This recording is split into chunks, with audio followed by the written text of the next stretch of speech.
Hello, everybody, and welcome to the Starting Small Music Podcast. I'm your host, Justin McCormick, and today with a very special guest. We have multi-instrumentalist for Keith Urban, Nathan Barlowe.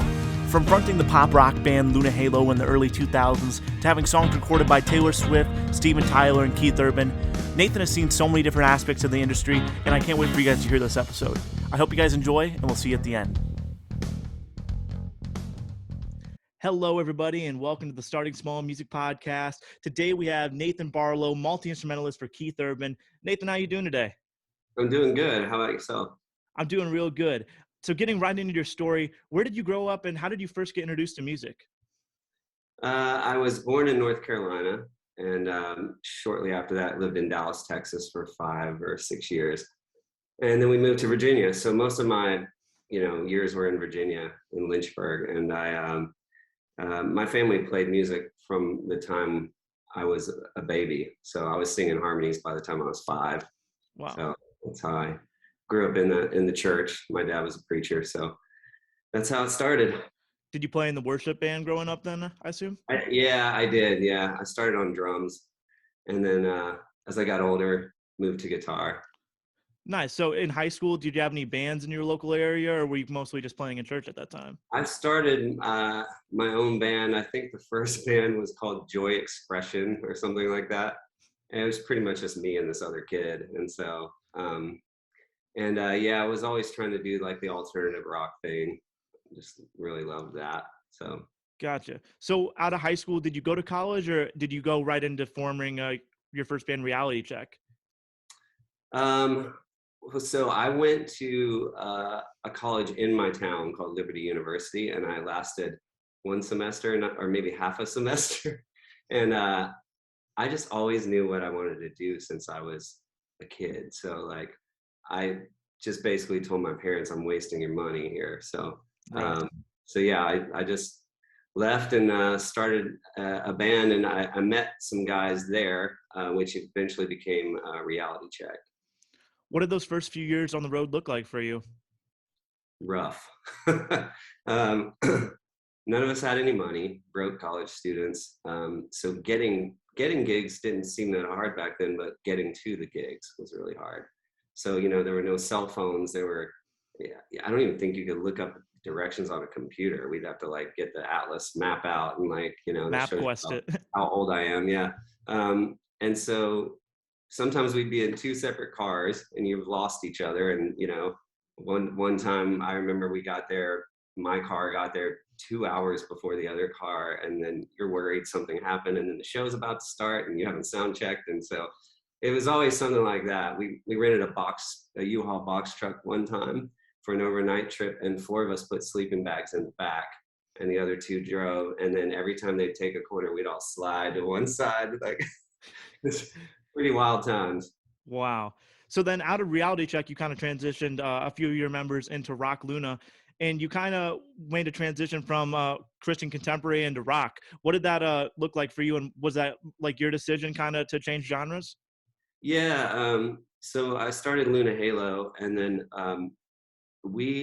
I just kind of grown tired of the Christian music industry for myself. I think whatever you choose to do in your life, that's your path. And I respect anybody that wants to do that. But for me personally, I felt like we had some bigger goals and musically. And so I wanted to be in just the best possible band I could be in with the best people and the best producer and, all that stuff. So yeah, we left and just started over again and started playing clubs for no money again. So I started from scratch all over. Now, your band had a song that Taylor Swift ended up recutting, right? Yeah. So quickly, the Luna Halo story is that we were playing a club here in town called 12th and Porter. Scott Borchetta, that runs Big Machine Music, saw us there, flipped out, he is head of a country label, so he couldn't help us in that way, but he did give us money to make a demo. And we got to go in with a professional producer, make a demo. That demo got in the hands of Rick Rubin in LA, and Rick Rubin wanted to sign the band. So that's how we got our record deal with Rick. So that lasted 5 or 6 years because we were at Warner Brothers under him. Then we went to Columbia and then finally released our record, which was self-titled. And So Taylor got a hold of that song from Scott Borchetta. He played it for her, and she was like, I want to do a cover of this. So she did it on a TV show first called Stripped, and it was just her and the guitar, and it sounded just like it did on the record. Mhm. And what happened is it became a YouTube sensation, and all these people were doing covers of it. And so then she did it on Saturday Night Live, and I guess everyone at the label was like, "You got to record this." So she put it on the Fearless Platinum Edition. So it was a game changer for me. What was your reaction when you heard her more ballad take on the song compared to your guys' more rock version of it? I was shocked at first. I was like, "What did she do to the song?" Like, because that's nothing like ours. I mean, the melody on the chorus is the same, but uh, then I just like the more I listened to it, I fell in love with it. She's so creative and so talented and just so good at what she does. And the fact you could hear somebody else's song and do it justice, like by not completely changing it, but changing it enough to make it yours. She's really talented, so I love it. So as a songwriter, between the version that was released in 2009 and Taylor's version released in 2021, what's your favorite version of the song? I like the newer version, the Taylor's version. Yeah.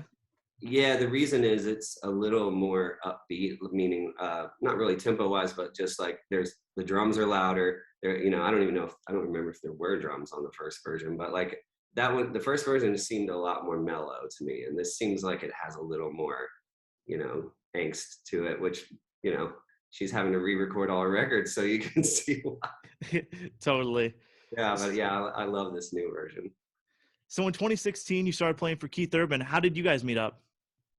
So I had a band called Five Knives at the time. We were signed to Red Bull Records, and it was an EDM punk thing, and Night and Day from Keith Urban. So, but in that band, I played keys and I launched all these samples. I ran our tracks. I played guitar. So I was kind of doing all this crazy stuff, and that's how I learned to do it, And I got a call out of the blue from a producer friend of mine here in town named Jesse Frazier. And he said, "Man, Keith's bass player just called me and they're looking for a guy that does all the things you do. Can you recommend anyone?" And I was like, "Yeah, me." Like, so, Totally. what do you mean recommend somebody else? I'm like, let me talk to him. And then, but part of me was like, I'm not very country. I didn't grow up, I grew up in North Carolina and Virginia, but like, I never was like a hardcore country fan except for old stuff like Willie and Waylon and that kind of stuff. So, I sort of was like, yeah, I don't know if I'm qualified, I don't know if I'm the right guy for this.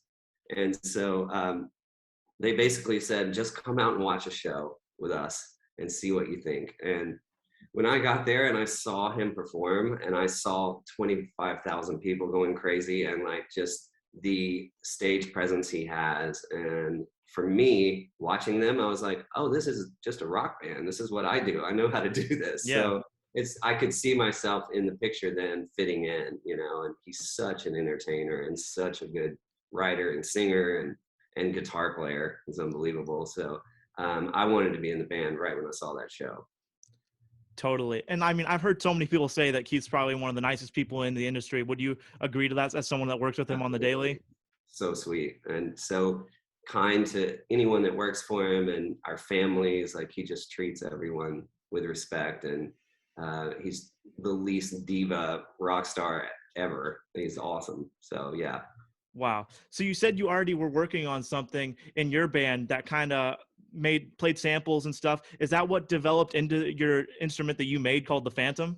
Yeah, exactly. So when I got the gig with Keith, I was moving from smaller shows to big arenas and big, huge festivals. And I'm like, what's going to make me different? What's going to make me stand out? And what's going to give people in the top row of an arena the visual that they can look down and see what I'm doing, because it's not very exciting for me to just push buttons up there and nobody knows what's, it's like a DJ. I'm like, I think you're playing that. I'm not sure, but so yeah, that's where I kind of came up with the Phantom, the idea of the computer screen and it faces the crowd, and it lights up when I touch the buttons. And so what I do is sample parts of his record. For Right. instance, like on the Fighter, I'm actually playing that banjo part with my left hand, and then I'm playing a keyboard pad with my right hand. That's So it's awesome. that's all happening live there, and it's not synced up to anything. It's literally just me. If I'm late, I'm late. So it's not, So it's actually more kind of more drumming than anything because I'm on beat, hitting these things. And so it just makes it fun. It makes it him able to not have to stick to a track and like the same arrangement every night. If he wants to solo longer, he can. So it's really makes the band versatile. I'm sure that comes in handy a lot too with Keith's Ripcord album when you guys are doing songs off of that. That probably has some of your EDM influences that you were using. Do you use your Phantom a lot during songs off of that album in particular? Yeah, absolutely. Anything that's got like more pop leaning stuff and more samples, that seems to be what I play the Phantom on the most. And I've been trying to incorporate it too in my like he lets us all do a solo in the show, and so I've been trying to like come up with ways to incorporate that with my singing solo as well. Totally. After all these years being on the road with Keith, do you have a favorite song in the set that like you still get hyped for every night? Like, yes, this one's coming up. I love the old stuff a lot because I get to play guitar and go crazy on it. So it's more rock and roll for Oh, me. And sick. so like Days Go By, for instance, is one every time that's coming up. It starts out with that da da da da just punk, and I'm like, all right, I love this. So yeah, I love those old songs. Wasted Time is a new one, or off Ripcord, and it's I play the Phantom on it, but it's such a good song. I like the crowd's reaction on that one. So yeah, I mean, so much of the set is fun to play. Totally. In 2017, you were nominated for the CMA Touring Musician of the Year. What was your reaction to even be nominated and then end up winning? I thought it was a joke. I was like, I woke up one morning to all these texts, and they're like, "Congratulations, you were nominated." And I'm like, "What? How? Like what?" I've never been a sideman ever. I've always had my own bands and my own record deals and my own. I was the front man, and I'm not some virtuoso player.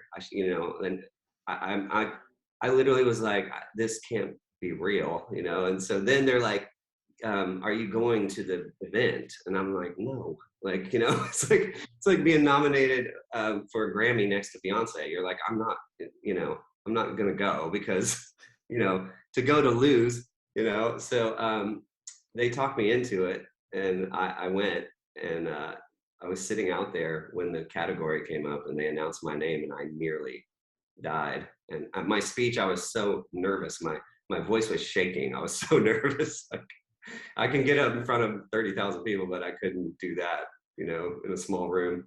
It's funny how music is like that. When you're used to playing, it's weird having to talk instead of play. Yeah, exactly. Yeah, it's a totally different animal. And I mean, aside from all this, you're also a mega songwriter in the country industry, along with your brother. You had 3 songs on Steven Tyler's debut into country music. And I even saw on your Instagram, you were in the room with him while he was cutting vocals. And I'm sure Yeah. you looked up to Steven, like doing rock music yourself. What was it like to watch like a rock icon perform his vocals right in front of you?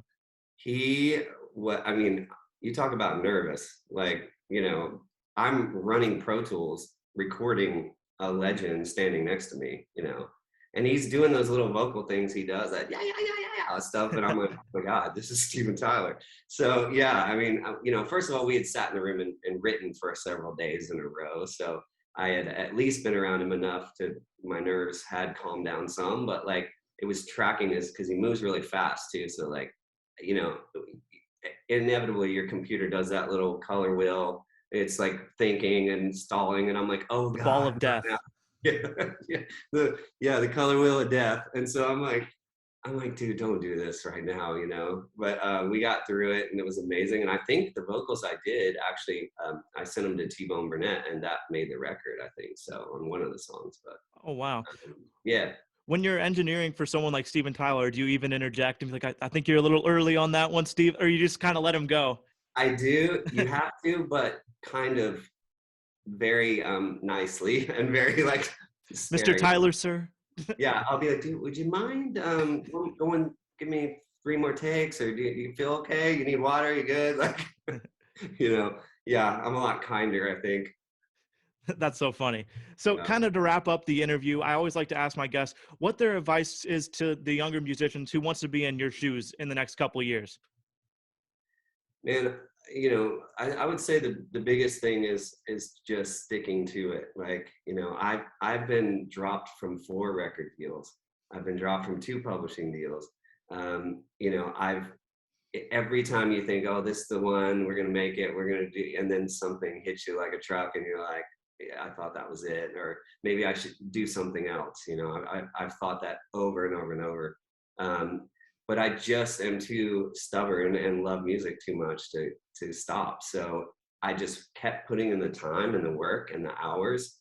And they say that 10,000 hour thing, about being good at something. And for me, it's been like that times 10, 100,000 hours is what it's taken me. And so I feel like putting time in your craft, not giving up, and even on days when you don't feel like doing it, whether it's writing or playing or practicing, or whatever you can do to prepare you for it. I think that's probably what I would tell anybody who's either starting out or stuck in a spot. Well, guys, there you have it. My conversation with Nathan Barlowe. Nathan, thank you again so much for coming on the show. I had a great time talking with you. Everyone go follow him on Instagram at Bummerman. And make sure to come back next week to hear my conversation with session drummer and member of the band Friendship Commanders, Jerry Rowe. I want to give a thank you to TBD Coffee Co. for being the official coffee of Starting Small Music. Go check them out at tbdcoffeeco.com. Check out Starting Small Music on YouTube to see all the video content from our interviews. Also, follow Starting Small Music on Instagram at Starting Small Music and let us know who you'd like to hear on the podcast next. And remember, everyone starts small.